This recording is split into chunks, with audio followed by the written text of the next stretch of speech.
价格不是开发商说了算，而是市场的接受度说了算。大家好，我是 Michael， 欢迎大家再次回到大马房产研究室。今天这支影片呢，我不会告诉你 Pavilion Square 你买了一定会涨，我也不会和你说你现在不买就来不及了，因为我不是算命师，我只是一个会计师，我不能预测未来到底会发生什么，但我可以用已经发生的事情呢，帮你推演一个最有概率的判断。今天这一集啊，我们会从一个更大的角度来看Bukit Bintang 五金免登这个区域 Pavilion 系列百悦联集团下面的系列项目，以及 Pavilion Square 在今天的市场位置。这不是一支销售影片，而是一份核心的资产研究解析。如果你是认真对待资产配置的话，请你务必要把这个影片看到最后。很多人一讲到 Bukit Bintang 啊，第一反应呢就是热闹、游客多，而且是购物区嘛。但对投资者来说呢，其实热闹不是重点哦，重点是呢，需求到底有没有长期性，需求有没有那个支付能力。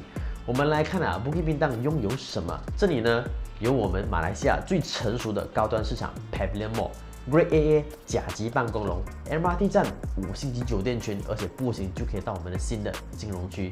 它不是一个单一功能区，而是一个国际生活场景。正因为这样呢 ，Bukit Bintang 在过去10多年啊，一直扮演着一个角色，就是价格定制者。什么意思呢？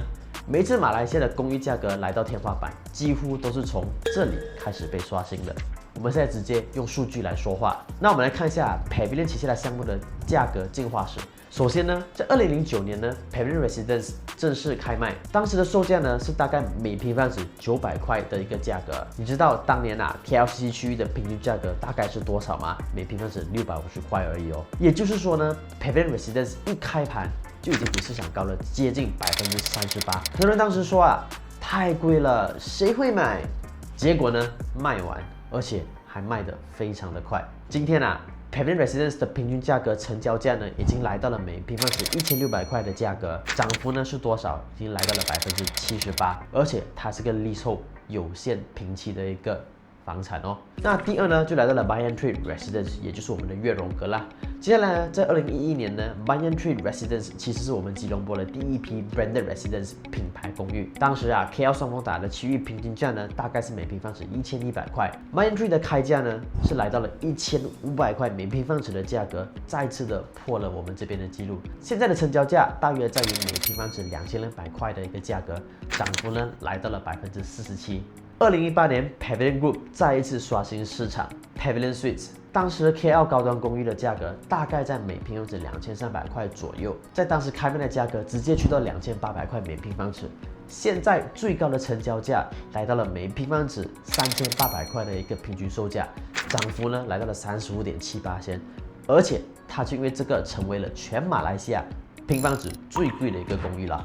如果这个位置没有足够的真实需求，市场不可能一次又再一次的消化更高的价格。价格不是开发商说了算，而是市场的接受度说了算。很多人会问啊，利售一定比 freehold 差吗？那也不一定。我们刚刚看到啊 ，Pavilion Residence 是利售嘛，涨了78%；Banyan Tree freehold 涨了47%；Pavilion Suites freehold 涨了35%。所以啊，问题啊其实不在 tenure， 而是在地点、需求和产品的一个定位。当然 tenure 会影响我们的长期价值。这个课题的话呢，值得我们单独另出来一集，深度的去讨论。欢迎你在留言区告诉我你的看法。那这3个楼盘为什么我要在这边提起呢？它到底和 Pavilion Square 有什么关系？那是因为这4个楼盘呢，都是直接连接我们 Pavilion Mall 的。那我们现在来到我们的 Pavilion Square 的这个投资逻辑啦，回到我们的主角 Pavilion Square 百悦联广场。这里呢是 Pavilion Group 百悦联集团在 Bukit Bintang 这一区的最后一个住宅项目啦。我们用长期租赁的投资角度来看，今天我们的目标租客非常的明确 ，Pavilion Square 的目标客户不是短期游客，而是在这边工作的高级金融区白领、外企高管、专业人士和 expat 家庭。他们要的东西到底是什么？无非就是健身、便利、安全和品质。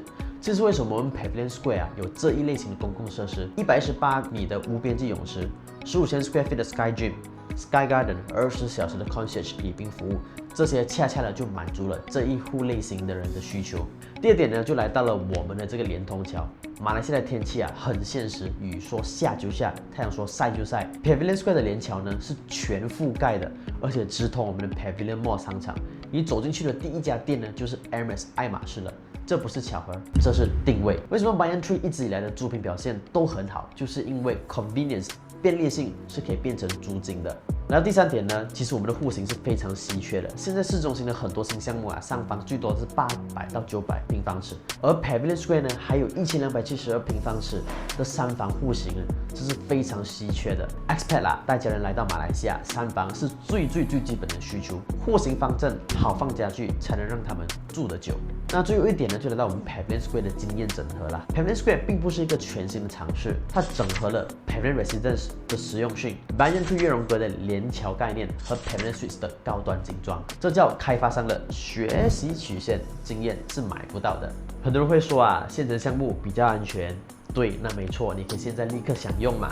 但投资呢有一个关键概念，你是买在已经涨完，还是买在价格的一个建立期？已经完成的项目啊，你已经在跟已经赚钱的人交易，他们可以低卖，因为他们早就赚了。期房呢，它不一样。假设大家都是以每平方尺2600块的价格进入，这个就是我们Pavilion广场的这个平均价啦。没有人会愿意低卖，这就会形成一个价格底部，这就会形成一个非常有趣的现象呢，就是每个人都会推着这个楼盘去到一个更高的价格，而不是你一个人在和不同的买家玩拔河游戏。今天这支影片呢，我们不是在推销，而是在拆解一个核心的资产逻辑。Pavilion Square 到底值不值得买？答案取决于你的目标。如果你是想要找长期投资、核心区的一个资产配置和很重视我们的租客质量的话，那它是一个最有逻辑的选项。如果你也喜欢这类型的研究型频道的话，欢迎订阅。我们下一集呢会继续拆解 Pavilion Square 从内到外解剖，到底该买哪一个户型和哪一个单位。如果大家想要安排线上或者线下看房的话，欢迎直接私信我，电话号码我先放在这个角落咯。我们下期影片见，拜拜。更加深度的去解释，用更多不同的角度去分析 Pavilion Square 在现今大马房场的地理位置。